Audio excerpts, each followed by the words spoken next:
All right, let's talk about a potential Chiefs game in Germany getting leaked for the 2023 NFL season. The most receptions in Chiefs history. Mahomes in another golf tournament. Answer the question about JuJu Smith-Schuster and his quote-unquote yearly decline, and much freaking more. But first, how about those?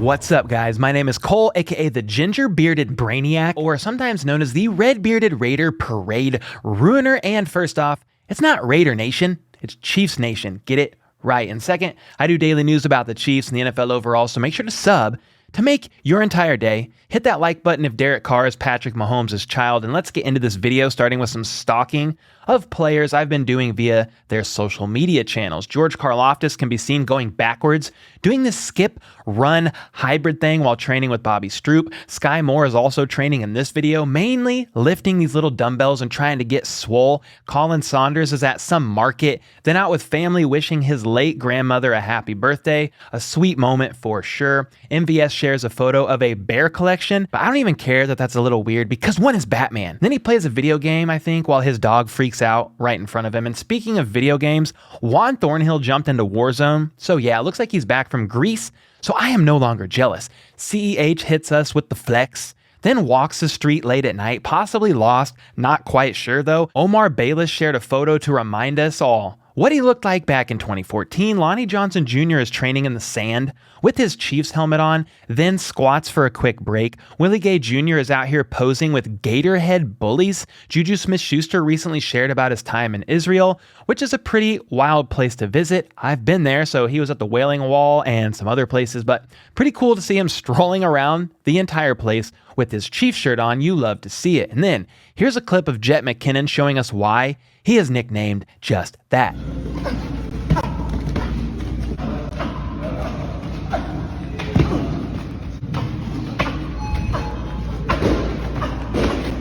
He's out there looking fast and looking healthy, so let's freaking go Jet McKinnon. And then the Chiefs' new rookie cornerback, Joshua Williams, is looking like he's about to get fined a boatload of money. Why is that, Cole? Well, I'm glad you asked, because this man can be seen giving away a secret, potentially a secret, about next season involving the location of a game. Now, he was either told something on the low, or he's completely guessing, making it up. I'm not really sure, but either way, I'll let y'all decide. You just told me that there's probably going to be a season game. And there will be next year, and you know, it's going to be played in Germany. I'm not sure what city, but you know, I'm excited. I've never been to Germany. I had family, and they loved it there. They said it's beautiful. So, Joshua Williams himself said next season the Chiefs will be playing in Germany. Well, if that's true, I imagine he was not supposed to say that. Therefore, a fine is definitely coming his way. Potentially. Maybe. I don't freaking know, but what I do know is this. If they go to Germany, I'll see some of y'all there. Book it. And then Travis Kelce appears to be back in the saddle again with some golfing action at the American Century Championship, and he can already be seen out there on the course training with Pat and some other random guys I don't know. But yes, the AC Championship starts today, the 6th, at Edgewood, Tahoe, not north but south, and appears to go until June 10th. This event is a celebrity golf tournament featuring tons of athletes and celebs such as Justin Timberlake, Emmitt Smith, his white brother Alex Smith, Josh Allen, and his black brother Marcus Allen, Mr. Get Her Done himself, Larry the Cable Guy, Tony Romo, Pat McAfee, Steph Curry, Joe Buck. And speaking of things that are somehow these guys got an invite. Wild. And then, of course, Travis Kelce and Patrick Mahomes, among many, many, many others. And if you want to watch any of it, it's being put on by NBC Sports, so I imagine that's where you can find it. Woo, golf. That's your home! Are you too good for your home? I love that little movie. Okay, anyway, yesterday, Tipico Sportsbook posted the most current MVP odds for the 2022 NFL season, and we got to take a glance at it real quick here because Mahomes is second favored for MVP right now, just 50 points behind Josh Allen, aka Marcus Allen's white brother, at plus 750, followed behind by Tom Brady, then Aaron Rodgers. And worth noting, the top 4 on this list all played golf together in that golf match back in June. So Illuminati confirmed, owned by some golf club for sure. Then other QBs on here in descending order: Justin Herbert, Joe Burrow, Matt Stafford, Russell Wilson, Dak Mid, Prescott, Kyler Murray, Lamar running back Jackson, and Patrick Mahomes' son, somehow slipped through and is at the bottom of the barrel here, and it just shows you the skill gap here. Mahomes loses Tyreek Hill, one of the best wide receivers in the league, and is still only 50 points behind the frontrunner for MVP. Meanwhile,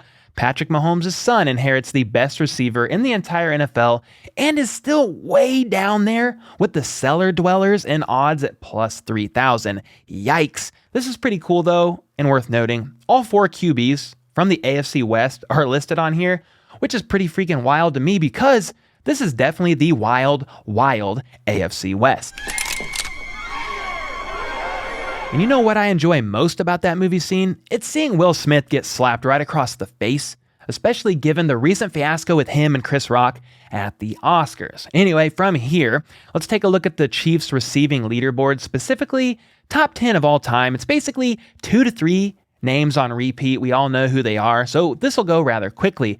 Tied for 10th most receptions in a season at 87 is Tyreek Hill in 2020 and in 2018, and then Jeremy Maclin in 2015, and 9th with 92 receptions is Travis Kelce in 2021. 8th was Tony G with 93 receptions in 2000. Then he's back in 7th with 96 receptions in 2008, and 6th is Kelce with 97 in 2019. Then back to Tony G in 5th with 99 in 2007, and also in 2004 with 102 receptions. Kelce bounces back though, don't worry, with 103 receptions in 2018, and then also in 2020 with 105 receptions. But then, at the tippity top of this list is the man whose stats the Chiefs suppressed, yet still somehow is the most receptions in Chiefs history. I mean, it's mind-blowingly absurd. And that is Tyreek Hill in 2021 with 111 receptions, which is 6 more than Kelce had back in 2020. So there you go, the top 10 reception leaders in Chiefs history, which was basically a knockdown, drag-out fight between Travis Kelce and Tony Gonzalez, and then Tyreek simply waited until they both were fatigued and ran by to take the trophy. So again, the top receptions in a season for a Chiefs player is 111, but how does that stack up to a single season as far as receptions go within the entire NFL? Well, here's the top 5. You have Antonio Brown in 2014 with 129. Then Antonio Brown is back with Julio Jones in 2015 in 4th place with 136. In 3rd is Marvin Harrison way back in 2002 with 143.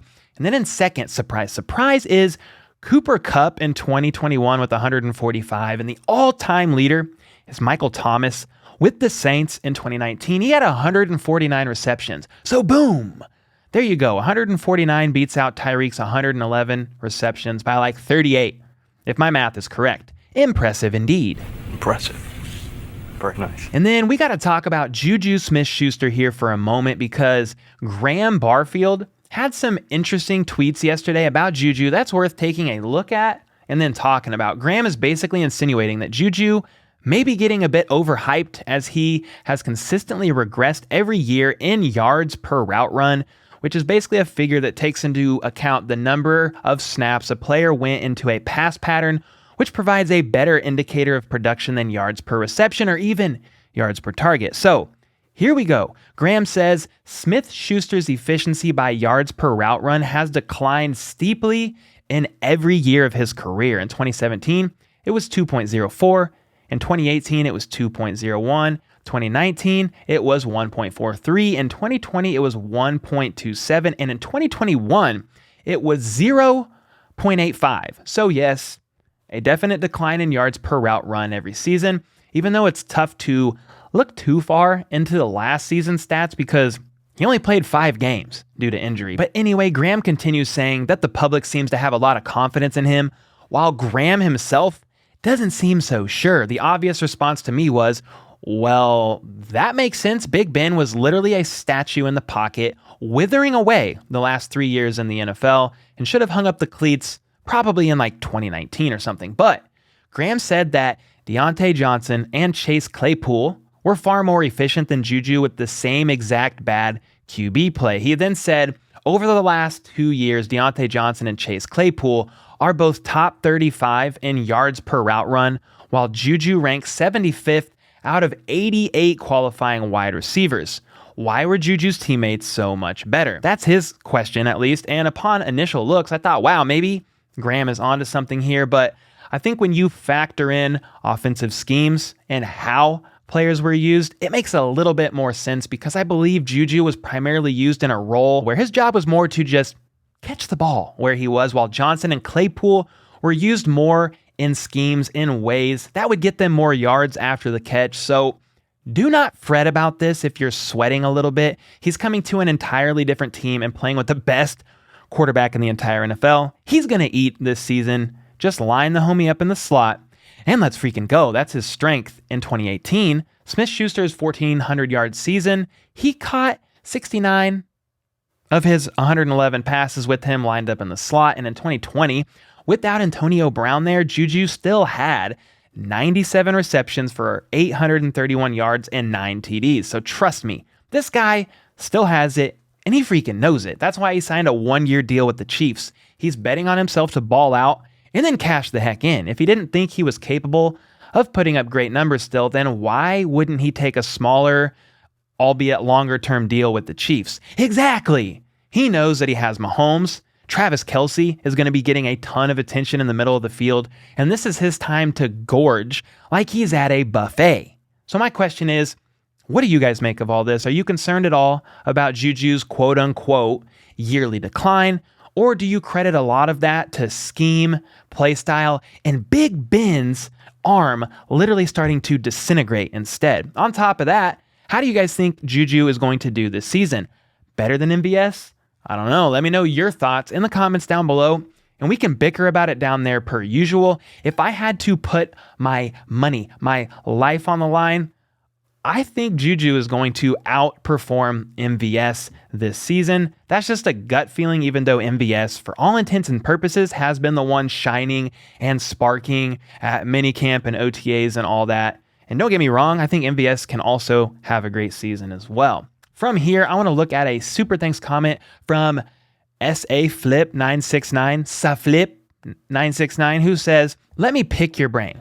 Which of these do you think will break Patrick Mahomes' 2018 season of 5,000 plus yards and 50 TDs in the next 5 years? A, Patty Cakes. B, Showtime. C, the Grim Reaper. D, Magic Mahomes. E, Mahomie. F, all of the above. G, none of the above.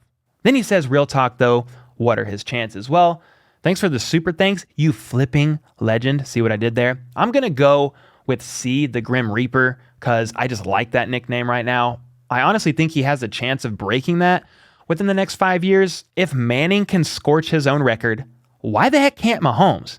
Manning had like 49 TDs in 2004. Then he threw for 55 like 9 years later in 2013. So if he can do it, why the heck can't Mahomes?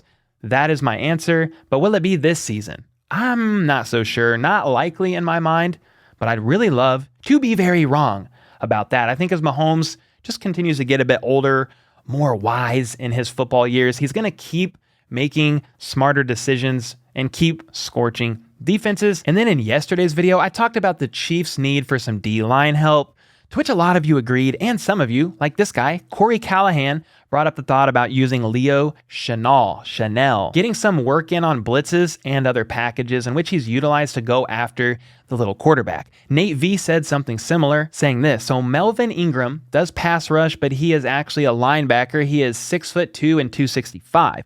Now, Leo Chenal is 6'2" and 260 and likes hitting people. He's a violent man. What is it to say they don't use him in the same fashion since the linebacker group is as deep as it is? Well, that's a great freaking question. I have heard rumblings and whispers of the potential possibility of using him like this at times since he's been drafted. And honestly, I'd love to see the idea explored. I would assume it already has in minor capacity. The coaches have to have talked about this if I'm talking about it, they've talked about it, trust me. And it's an intriguing idea and an option that I hope they will at least explore 100%. Let me know your thoughts on that, and make sure to leave a bearded comment or a super thanks to potentially be featured in my next vid. Sub for more content like this, and check out this video here, which is a throwback to Priest Holmes and the most dominant 3 years any running back has ever had in the entire history of the NFL. And until next time, let's go. Let's freaking go. How about those?